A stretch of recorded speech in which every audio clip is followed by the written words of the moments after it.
Pro kontra kartu prakerja yang diluncurkan oleh yang akan diluncurkan oleh Jokowi. Dialog kita lanjutkan kembali masih bersama Direktur Relawan TKN Jokowi Ma'ruf, Maman Imanul Haq.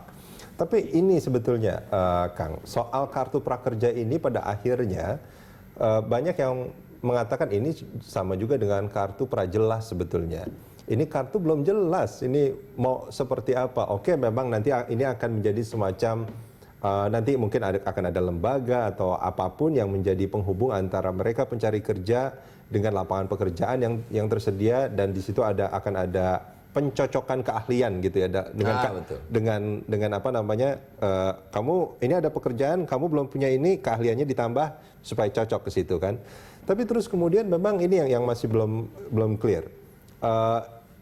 Kang Maman bilang tidak ada semacam insentif yang akan diberikan bagi mereka yang setelah latihan terus kemudian sambil menunggu pekerjaan.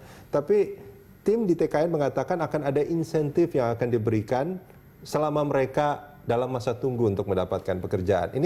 Itu salah satu hal yang menyebabkan pada akhirnya kartu prakerja ini juga disebut kartu prajelas sebetulnya.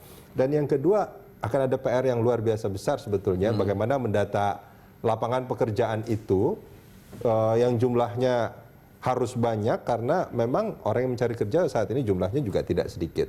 Nah, ini langkah awal yang akan dilakukan oleh Jokowi untuk membuat itu menjadi jelas tuh seperti apa sebetulnya? Pertama, kalau ada orang yang menuduh bahwa kartu prakerja ini adalah prajelas ya, nggak jelas, itu berarti dia nggak tahu proses. Iya, karena memang kalau kita kan tahu prosesnya bagaimana kebijakan ini muncul, melanjutkan dari beberapa kebijakan yang dilakukan oleh kementerian dan kita melakukan diskusi-diskusi bagaimana beberapa kementerian sudah melakukan ini. Nah, tinggal kita melakukan sinkronisasi, koordinasi. Itu yang pertama. Yang kedua, bahwa target kita itu tidak sekaligus 7 juta itu langsung dapat. Tentu bertahap, terbatas. Jadi dan disesuaikan dengan anggaran yang ada di beberapa kementerian yang menjadi pelaksana dari kartu prakerja. Apa kualifikasinya untuk mereka mendapatkan menjadi yang pertama mendapatkan kartu prakerja ini? Sebenarnya sederhana sekali. Sampai sejauh mana ketersediaan lapangan pekerjaan, berapa yang dibutuhkan oleh lapangan pekerjaan itu, lalu tidak semua orang misalnya di satu lulusan SMK bisa masuk karena orang disuruh milih juga apakah dia mau ikut pelatihan atau tidak. Sehingga kartu prakerja itu bukan sebuah kartu yang dengan gratis orang mengklaim bahwa saya belum punya pekerjaan, tapi bagi orang yang mau punya optimisme bekerja, orang yang punya optimisme untuk dia dilatih sehingga dia punya pekerjaan. Dan ini poin 7 juta pengangguran ini tidak mau mencari pekerjaan, tidak mau dilatih menurut Kang Maman? Semua mau, tapi dengan keterbatasan kita, anggaran dan lain sebagainya, tentu dalam bahasa pesantren lagi ya. Malah yadrukukuluh lah yadrukukuluh. Kalau kita tidak bisa melakukan semua yang 7 juta, maka kita harus memulai secara bertahap. Sampai akhirnya betul-betul pengangguran ini kita selesaikan. Setuju bahwa memang itu harus bertahap. Tapi yang menjadi pertanyaan kemudian, siapa yang berhak untuk mendapatkan di tahap pertama? Nah, 500.000 yang ditargetkan oleh kita adalah 500.000 yang ditawarkan, ini loh pekerjaan yang ada.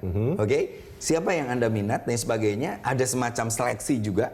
Sehingga soal integritas, soal keahlian, dan soal dia hobi atau keinginan dia di bidang itu menjadi sangat penting. Artinya untuk mendapatkan posisi di tahap pertama ini akan ada proses seleksi. Semacam seleksi lah ya, semacam seleksi, walaupun tidak seleksi yang namanya seleksi kayak pegawai negeri gitu. Karena ini betul-betul fasilitas negara untuk orang yang mau secara punya integritas, dedikasi bekerja gitu. Artinya kan gini, sebetulnya prosesnya sama seperti misalkan kan banyak pelatihan ke Jepang misalkan dan segala macam.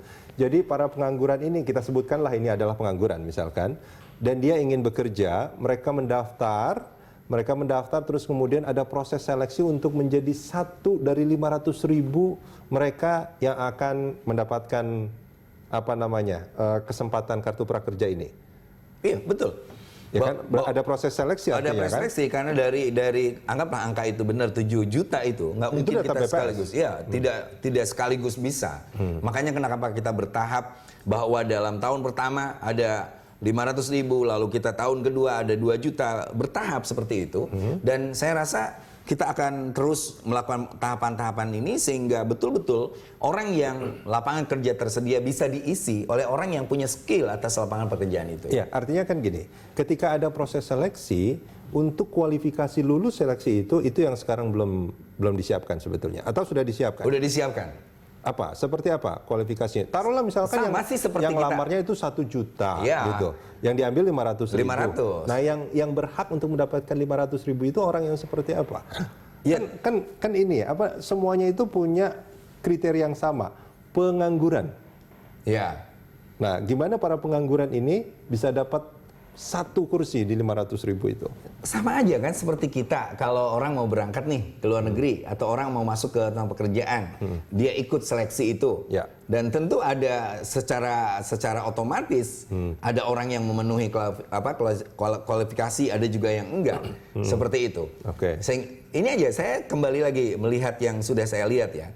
Dari sekian orang yang dilatih itu ternyata yang bisa berangkat benar-benar hanya berapa puluh orang. Tetapi apakah lalu yang tidak berangkat itu dianggap tidak berhasil juga? Enggak, justru ada orang yang keluar dari pelatihan itu justru dia lebih mandiri, dia punya usaha sendiri. Dan itu diharapkan dari kartu prakerja ini tidak semua orang lalu ingin masuk di pekerjaan yang sudah tersedia, tapi dia menciptakan pekerjaan. Apakah orang yang berwirausaha itu juga saya pengen berwirausaha nih, dan saya sudah mengikuti pelatihan, saya sudah mendapatkan kartu prakerja.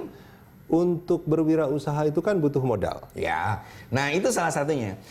Apakah kartu prakerja itu memberikan dia hak untuk mendapatkan modal berwirausaha? Sebenarnya sekali lagi ini kan soal bagaimana kita melakukan validasi data. Nah, ketika dia masuk pada pelatihan lalu dia tidak diambil atau dia tidak masuk atau dia justru tidak mengambil kesempatan yang sudah disediakan itu, lalu dia menjadi seorang wirausaha, maka tentu ini menjadi jaminan juga bagi dia untuk mengajukan modal.